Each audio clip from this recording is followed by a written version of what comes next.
de ricas bendiciones. En una de las conferencias anteriores había informado acerca de el cuarto apóstol Juan Zebedeo, elegido por el maestro para ser uno de sus apóstoles. Así que estaré informando acerca de este hombre que es conocido como el apóstol del amor. Mucha paz, comparte esta información, regálame tu like y vamos adelante conociendo más acerca de lo que nos entregan los portadores de la verdad en la quinta revelación. Cuando se convirtió en apóstol, Juan tenía 24 años y era el más joven de los 12. Era soltero y vivía con sus padres en Betsaida. Era pescador y trabajaba con su hermano Santiago en sociedad con Andrés y Pedro. Tanto antes como después de convertirse en apóstol, fue Juan el representante personal del maestro Yeshua en relación con la familia del maestro y continuó llevando esta responsabilidad durante toda la vida de María, la madre en la carne de Yeshua. Puesto que Juan era el más joven de los 12 y estaba tan estrechamente unido a Yeshua en sus asuntos de familia, era muy querido por el maestro. Pero no se puede decir en verdad que era el discípulo a quien Yeshua más amaba.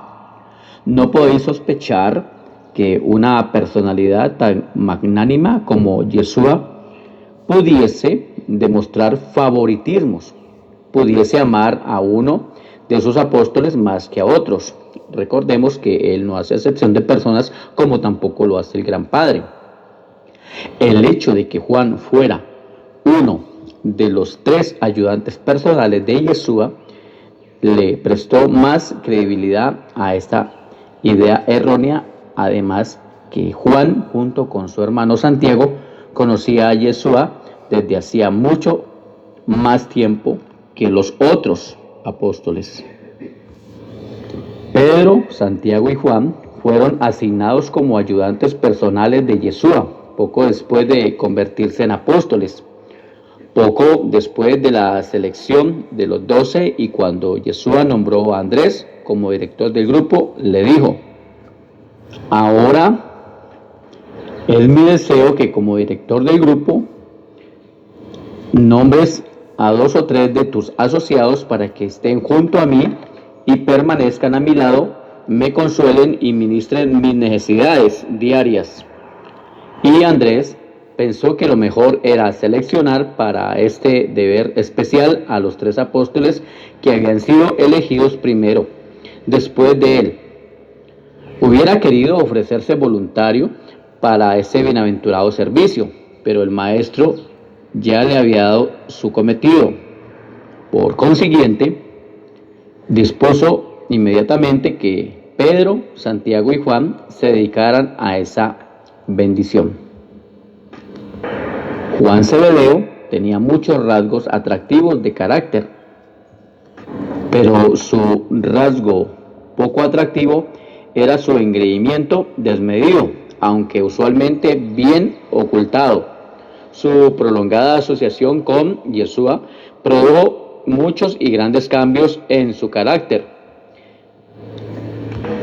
Su engreimiento mucho disminuyó, pero al envejecer y volverse un tanto infantil, esta vanidad volvió a aparecer en cierta medida, de modo tal que cuando guiaba a Natán en la redacción del Evangelio que ahora lleva su nombre, el anciano apóstol no titubeó en referirse a sí mismo repetidamente como el discípulo a quien Yeshua amaba. En vista del hecho de que Juan llegó a ser más que cualquier otro mortal terrestre, o sea, el camarada de Yeshua, como él lo decía, y de que fue su elegido representante personal para tantos diversos asuntos, no es extraño que llegase a considerarse a sí mismo como el discípulo a quien Yeshua amaba. O sea que realmente era Juan el que se consideraba así, no porque el maestro lo amara más que a los demás. A lo mejor él lo hizo así porque habían tenido una relación muy bonita desde mucho antes de él ser apóstol con el Maestro Divino. De hecho, habían tenido pues una relación de mucha confianza. El rasgo más sobresaliente del carácter de Juan era su confiabilidad. Era presto y valiente, fiel y devoto. Su mayor debilidad era su característico engreimiento. Era el más joven de la familia de su padre, el más joven del cuerpo apostólico. Quizás estaba un poco consentido, tal vez lo había mimado con su familia. Pero el Juan de años posteriores fue una persona muy diferente a ese joven arbitrario y pagado de sí mismo, que se incorporaba a las filas de los apóstoles de Yeshua a los 24 años de edad. Las características de Yeshua que apreciaba Juan más eran el amor y el altruismo del maestro. Estos rasgos le impresionaron tanto que el resto de su vida estuvo dominado por sus sentimientos de amor y su devoción fraternal. Habló del amor y escribió acerca del amor. Este, hijo del trueno, se convirtió en el apóstol del amor. En Éfeso, cuando ya anciano obispo, no podía estar de pie en el púlpito y predicaba, sino que tenían que llevarle una silla. Y al final de la ceremonia, cuando le pedían que dijera unas pocas palabras a los creyentes durante años, solía decir tan solo una frase muy conocida en la Biblia: hijitos míos, amaos los unos a los otros. Esto lo decía Juan. Juan era hombre de pocas palabras, excepto cuando se encolerizaba. Pensaba mucho, pero decía poco. Al envejecer, su temperamento se hizo más dócil, mejor controlado, pero nunca llegó a vencer completamente su falta de locuacidad. No llegó nunca a dominar esta reticencia por completo, pero estaba dotado de una imaginación notable y creadora. Había otra faceta de Juan que no esperaba uno encontrar en persona tan taciturna e introspectiva. Era un tanto prejuicioso y desmedidamente intolerante. En este aspecto, él y Santiago se parecían bastante. No confundir este Santiago, del que hablo aquí, que es uno de los hermanos, fue uno de los hermanos de Juan, con el hermano del maestro Yeshua. Eran dos Santiagos diferentes. Lo que era Juan y Santiago, estos dos hermanos, ambos querían que el cielo aniquilara con fuego a los samaritanos irrespetuosos. Por eso se le llama el hijo del trueno, los hijos del trueno. Porque quería que el cielo tronara sobre los samaritanos. Si se encontraba Juan con alguien que predicara en el nombre del maestro, inmediatamente le ordenaba que se callara, le prohibía que siguiera hablando. Pero no era el único de los 12 infectado con esta clase de amor propio y de sentimiento de superioridad.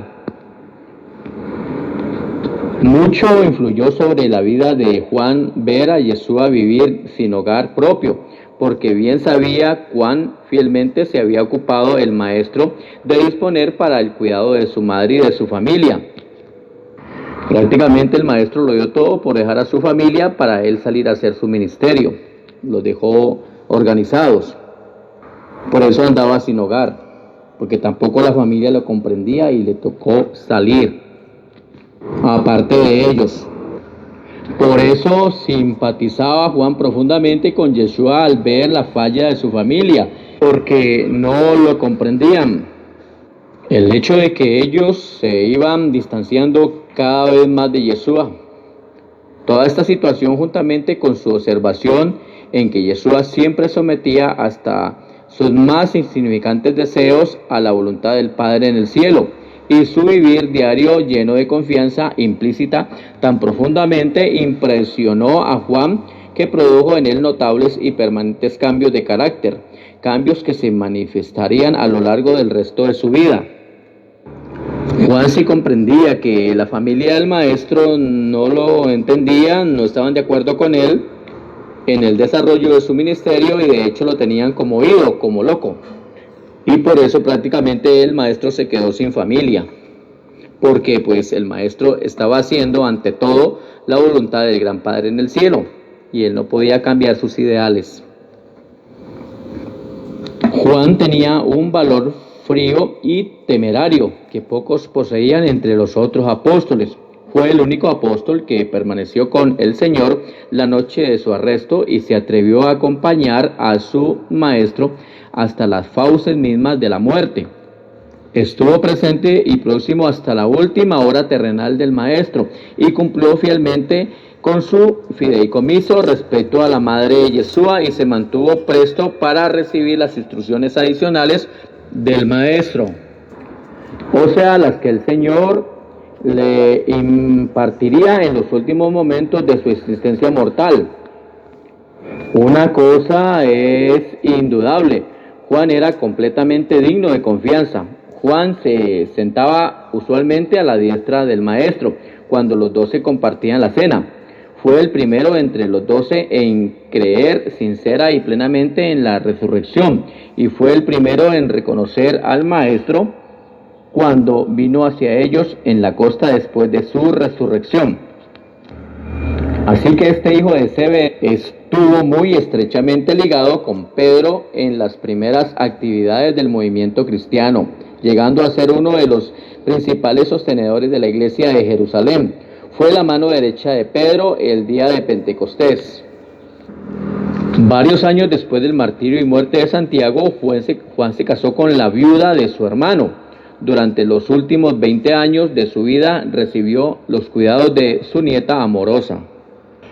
Juan fue encarcelado varias veces y fue desterrado a la isla de Patmos por un periodo de 4 años, hasta que otro emperador ascendió al poder en Roma.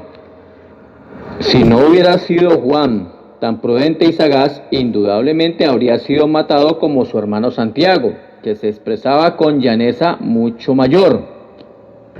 Según pasaron los años, Juan junto con Santiago, pero en este caso el hermano del Señor, aprendió a practicar una prudente conciliación cuando comparecían ellos ante los magistrados civiles. Ya para después de la muerte del Señor, entonces el hermano de él, llamado Santiago, ya vino a comprender. Por eso ya se nombra aquí. Incluso la propia madre del maestro, o sea María, vino a entender muchas cosas, pero después de que el maestro murió. Estos dos habían descubierto que una respuesta suave aplaca la ira. Aprendieron pues a representar a la iglesia como una hermandad espiritual dedicada al servicio social de la humanidad, más bien que como el reino del cielo. Enseñaron servicio misericordioso en vez de poder de gobierno, el reino y el rey. Durante su exilio temporal en Patmos, Juan escribió el libro que se llama Apocalipsis. Pero nosotros sabemos por quinta revelación que aunque en Apocalipsis hay importantes aclaraciones de revelación, pero también hay otros temas que introdujeron los de la secta de los apocalipsistas. Por eso es que cuando estudiamos este libro, Revelación o Apocalipsis, tenemos que saber y conocer de dónde viene todo lo que ahí se escribió y se enseña, para no hacer una mezcla y pensar que todo lo que ahí está escrito es palabra de Dios. Por eso aquí en quinta revelación se habla de que es necesario el conocimiento, el discernimiento, para no tomar todo este tema de Apocalipsis, porque no lo han entregado de una forma distorsionada. Este libro de Apocalipsis contiene los fragmentos que quedaron de una revelación, porque se perdieron grandes porciones, otras fueron eliminadas después de que Juan las escribiera. Quinta revelación nos aclara que Apocalipsis se preserva tan solo en forma fragmentaria y adulterada. Juan entonces viajó mucho, trabajó intensamente y después de llegar a ser obispo de la iglesia de Asia, se estableció en Éfeso. Dirigió a su asociado Natán en la redacción del así llamado el Evangelio de Juan, o el Evangelio según Juan, en Éfeso cuando tenía 99 años de edad. Entre los 12 apóstoles, Juan Zebedeo finalmente terminó por ser el teólogo más destacado. Murió de muerte natural en Éfeso en el año 103 después de JC, a los 101 años de edad. Bien, mucha paz, gracias por tu atención y por favor te pido que me regales tu like y comparta la información.